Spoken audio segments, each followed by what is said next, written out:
Terima kasih Pak Edi, udah mau datang ke Zoom ini. Terus saya izin nanya-nanya sih tentang Pak Edi kan dosen hukum ya. Ya, Udah lama juga ngajar di at least mata kuliah hukum, walaupun baru pindah ke Fakultas Hukum.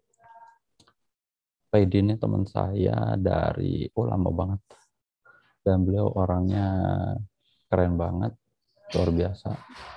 Um, Sekarang lagi kuliah S3 kan. Semoga ya cepat Pak. selesai, bakalan cepat selesai sih emang. Saya mau nanya aja nih, kalau Pak Edi lagi ujian skripsi, uji Hmm. skripsi ya, itu yang Pak Edi tanyain ke mahasiswa di Fakultas Hukum atau yang skripsinya tentang hukum tuh apa aja Pak? Atau kita mulai gini lah, ada berapa bab sih skripsi di bidang Secara hukum itu? umum sih secara umum kalau untuk biasanya ada 5 bab, Pak. Bab pertama itu biasanya sama sih untuk bab satu gitu ya, terdiri dari latar belakang, perumusan masalah, terus kemudian ada tujuan penelitian, metode penelitian, dan kerangka konsep ya pemikiran atau kerangka pemikiran begitu. Terus kemudian ada sistematika penelitian, Pak. Nanti untuk di bab 2-nya biasanya lebih ke apa namanya tinjauan umum itu lebih kepada teoritis sih Pak. Terus di bab 3-nya ada metode penelitian, bab 4 hasil penelitian, dan bab kelima penutup kesimpulan. Umumnya seperti itu Pak. Sama Untuk aja di berarti ya? ya hampir sama aja. Di Oke. rata-rata fakultas hukum seperti itu umumnya. Terus yang biasa ditanyain dosen pas lagi ujian di bab satu itu apa Pak? Kayak apa pertanyaannya contoh? Terkait dengan latar belakang ya. Latar belakang itu biasanya kan ada apa namanya permasalahan yang harus diangkat begitu. Terus kemudian mungkin ada tinjauan tinjauan umum dulu. Setelah tinjauan umum itu kemudian eh, mungkin ada sedikit fenomena juga terkait dengan persoalan-persoalan atau permasalahan yang apa namanya sebelum masuk ke rumusan masalah begitu. Jadi kalau dalam hal tersebut ya biasanya lebih umum saja sih, mencontohkan terkait dengan contoh-contoh kasus misalkan. Terus kemudian contoh kasus itu lebih kepada hal yang nanti lebih substantif ya, masuk ke ranah perumusan masalah yang akan di apa namanya diteliti gitu secara komprehensif seperti itu. Oh, jadi contoh pertanyaannya tuh kayak kamu bisa sebutin nggak misalnya contoh kasusnya di sini apa atau fenomenanya apa? Terus keterkaitannya sama pertanyaan penelitian kamu itu apa? Begitu misalnya Pak. Iya, seperti itu sih lebih kepada kaitannya mungkin antara kasus itu dikaitkan dengan undang-undang gitu Pak. Karena Oke. kajiannya itu lebih kepada apa namanya tinjauan hukum secara yuridis sih kebanyakan gitu. Walaupun nggak yuridis juga misalkan pakai empiris begitu ya terkait dengan fakta-faktanya apa yang ada di dalam eh, penelitian tersebut begitu di awal yang harus disentuh begitu. Nah itu harus sudah ada di situ gitu poin-poin tersebut gitu di dalam latar belakang tersebut. Oke. Kalau untuk yang bab 2 biasanya yang ditanyain tuh seperti apa Pak? Lebih kepada tinjauan teori sih Pak. Jadi kan kalau di hukum itu sendiri ada khususnya di Universitas Pamulang ya, ada 4 penjurusan Pak. Ada pidana, ada perdata, hukum tata negara, dan hukum internasional. Terus teorinya itu kan masing-masing Pak ya, berdasarkan apa namanya teori spesifikasi bidang studi tersebut begitu. Kalau saya mungkin lebih condongnya ke hukum tata negara di Prodi Ilmu Hukum Universitas Pamulang sendiri. Ya contoh misalkan teorinya tentang negara hukum gitu. Nah, teori negara hukum tersebut memang sebagai landasan dasar di dalam apa namanya basic ya untuk memperkuat dari penelitian tersebut begitu. Sehingga dalam penelitian tersebut seorang mahasiswa itu mampu menjelaskan teori-teori dasarnya sebelum masuk ke dalam penelitian. Jadi kalau berbicara tentang negara hukum itu kan kalau di kita di Undang-Undang Dasar 1945 itu ada di pasal 1 ayat 3 misalkan negara Indonesia adalah negara hukum. Terus teori-teorinya, teori dari siapa gitu. Itu harus mampu menjelaskan dari dasar-dasar teori tersebut gitu. Lalu setelah berangkat dari dasar teori tersebut, mahasiswa juga mampu untuk menjelaskan terkait dengan objek penelitian yang mahasiswa tersebut akan teliti begitu. Berkaitan dengan undang-undangnya, terus kemudian berkaitan dengan fakta-fakta yang terjadi di lapangan begitu, seperti apa konteksnya. Ini untuk menemukan permasalahan begitu sebelum nanti di bab 4 yang akan dibahas begitu. Pada hasil penelitian tersebut. Oke, berarti kayak tahu bisa nyebut ini teorinya apa, terus big player-nya itu siapa, terus keterkaitan sama misalnya tadi ke bab 4-nya nanti kayak gimana. Jadi ada keterkaitan gitu ya, Pak. Ya, Jadi betul, bisa ada perbedaan. mendukung kayak pertanyaan penelitian juga mungkin, terus mendukung hasilnya juga mungkin gitu ya. Iya, betul. Karena memang dari judul, terus kemudian rumusan masalah, atau di latar belakang dulu ya, latar belakang masalah, terus kemudian rumusan masalah, terus kemudian nanti teori dengan hasil penelitian itu harus sinkron semuanya begitu, Pak. Jangan sampai si mahasiswa tersebut ketika mau meneliti begitu, dari judulnya A, misalkan rumusan masalahnya B begitu. Nanti hasil penelitian juga nggak bakal nyambung begitu. Jadi semuanya ada sistematika dalam konsep berpikirnya begitu dalam penelitian tersebut untuk skripsi begitu, Pak. Oke, kalau di bab 3 contoh pertanyaannya tuh kayak gimana, Pak? Kalau di bab 3 itu lebih kepada metodologi penelitian. Jadi kalau di metode penelitian hukum itu sebetulnya beda dengan kayak metodologi ilmu ekonomi begitu, Pak ya. Kalau di ekonomi kan ada kuantitatif gitu. Kalau di kita lebih banyaknya kualitatif, Pak. Jadi lebih kepada yuridis normatif tinjauannya. Jadi kalau yuridis normatif itu lebih kepada tinjauan undang-undang gitu, Pak. Jadi contoh misalkan ngambil salah satu undang-undang untuk memperkuat dalam penelitian tersebut begitu. Dan ada juga kalau di dalam bukunya Peter Mahmud Marzuki itu bisa juga dengan menggunakan yuridis empiris. Jadi dengan cara melakukan penelitian dengan melakukan studi di lapangan begitu, Pak. Jadi pendekatan penelitian itu lebih condongnya dua tadi, ada normatif dan ada empiris begitu. Kalau normatif itu tinjauan pustaka, ya seseorang peneliti itu boleh melakukan penelitian dengan cara mengkomparasikan antara undang-undang dengan real fakta yang ada di lapangan begitu. Tapi kalau untuk empiris itu memang seorang peneliti itu harus terjun ke lapangan, Pak. Harus mendapatkan data-data, terus kemudian ya ada mungkin teknik wawancara atau kuesioner begitu ya. Kalau kemudian nanti hasil dari wawancara dan kuesioner itu seorang peneliti melakukan semacam kesimpulan untuk mendapatkan kesimpulan seperti itu. Jadi diambil globalnya begitu secara garis besar. Dari tentunya ini kan berangkat dari rumusan masalah yang memang diangkat oleh seorang peneliti tersebut begitu. Terkait dengan bahan-bahan hukum sendiri, Pak, kalau untuk di penelitian hukum itu kan ada bahan hukum primer. Bahan hukum primer itu memang berasal dari undang-undang sendiri. Terus kemudian ada bahan hukum sekunder. Kalau bahan hukum sekunder itu bisa diambil dari data-data seperti dari jurnal, dari buku begitu ya. dan ada penelitian bahan hukum tersier ya terakhir itu. Jadi kalau tersier itu juga bisa mengambil data-data dari saksi ahli atau orang yang lebih paham terkait dengan penelitian yang akan dipecahkan begitu bagi seorang peneliti begitu. Nah, biasanya lebih condong ke 3 bahan hukum tersebut begitu.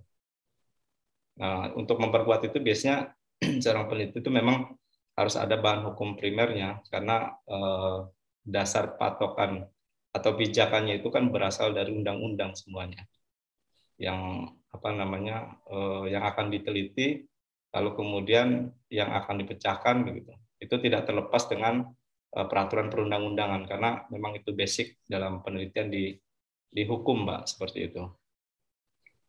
Oke, jadi saya nggak ngerti nih karena ini terlalu teknis banget. Jadi kalau contoh kalimatnya itu kayak gimana Pak kalau Bapak nanya? Yang Nanya di ke metode, mahasiswa. Pak. Ya, kalimatnya gitu kalau nanya ke mahasiswa gimana? Kamu bisa Ya. nggak tunjukin misalnya coba mana apa tadi bahan primer kamu itu apa gitu atau gimana Ya. kalimatnya?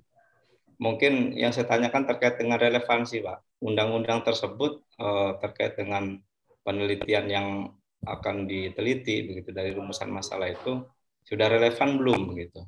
Dan kalau memang relevan ada di pasal berapa gitu, terkait dengan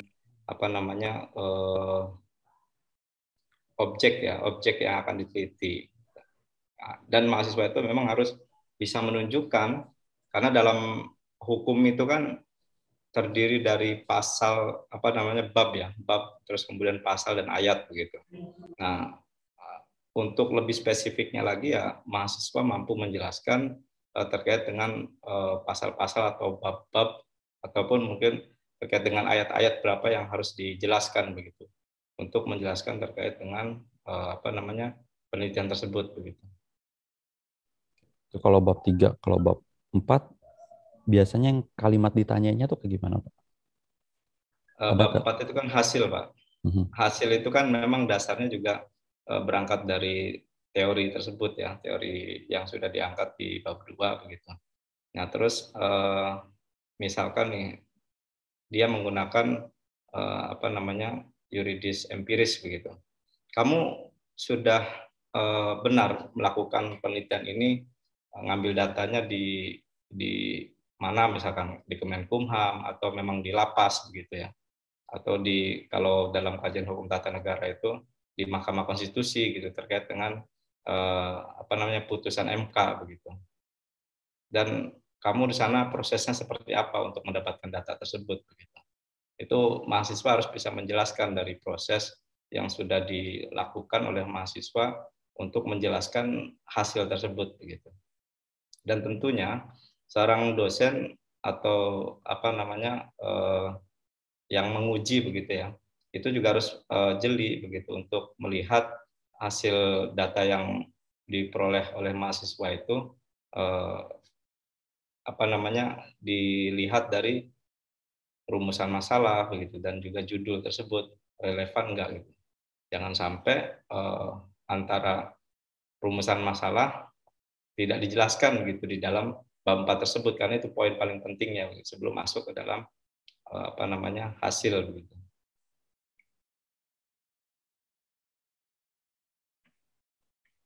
Oke, jadi mahasiswa itu harus kayak bisa jelasin ya Pak, ini prosesnya kayak gimana, sampai Yeah. bisa dapat hasil kayak gitu. Terus jangan lupa tuh harus nyambung semuanya dari awal sampai akhir, kayak tadi rumusan masalah, nyambung kayak ke metodenya tepat apa enggak.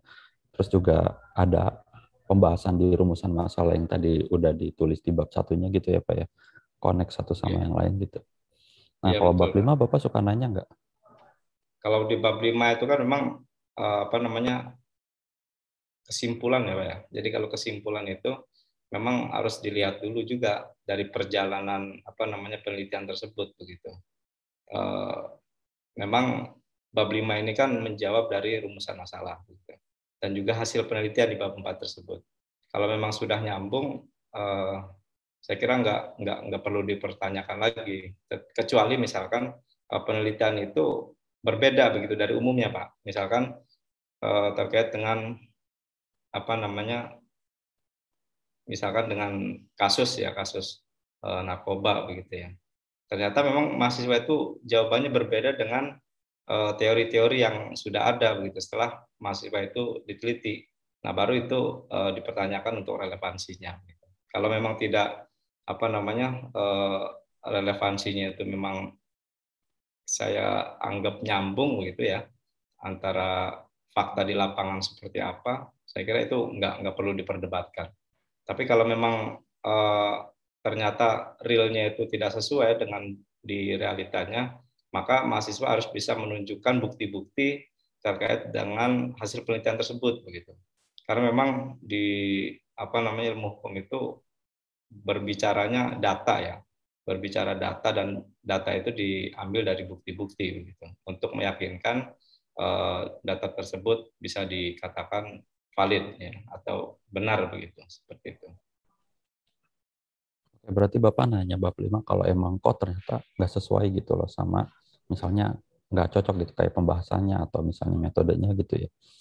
Terus kalau nggak cocok lagi misalnya, oh berarti ini harus bisa nunjukin bukti gitu kayak mungkin di lampirannya gitu ya Pak. Berarti kayak kalau di fakultas hukum gitu baiknya yang dilampirin di skripsi itu apa aja sih Pak? Biar nanti kalau dosen atau penguji mau nanya-nanya atau mau ngecek oh ini benar nih mahasiswanya ngelakuin penelitian itu apa aja yang harus dilampirin. Yang dilampirkan itu penelitian hasil penelitian ya. Kalau memang menggunakan teknik yuridis empiris tadi terkait dengan kuesioner tersebut, Pak. Artinya sudah tepat belum sesuai dengan sasaran begitu. Jangan sampai misalkan seorang peneliti meneliti di lapas misalnya, tetapi si peneliti itu tidak melakukan penelitian di lapas gitu, di luar itu. Berarti kan itu bisa mempengaruhi ya terhadap validitas penelitian begitu. Kalau misalkan yang lain terkait dengan putusan MK itu juga harus dilampirkan karena putusan MK itu kan sebagai dasar dasar keputusan yang memang itu sudah saklek lah ya. Jadi kalau misalkan hasilnya berbeda dengan hasil putusan dari MK, maka itu bisa dikatakan penelitiannya bisa dikatakan ngawur seperti itu, Pak. Ya, karena itu merupakan dasar dasar hukumnya begitu. Oke, jadi kayak kuesioner pertanyaannya itu kayak gimana, terus surat izin penelitian sama keputusan MK tuh yang paling harus ada dimasukin gitu ya Pak.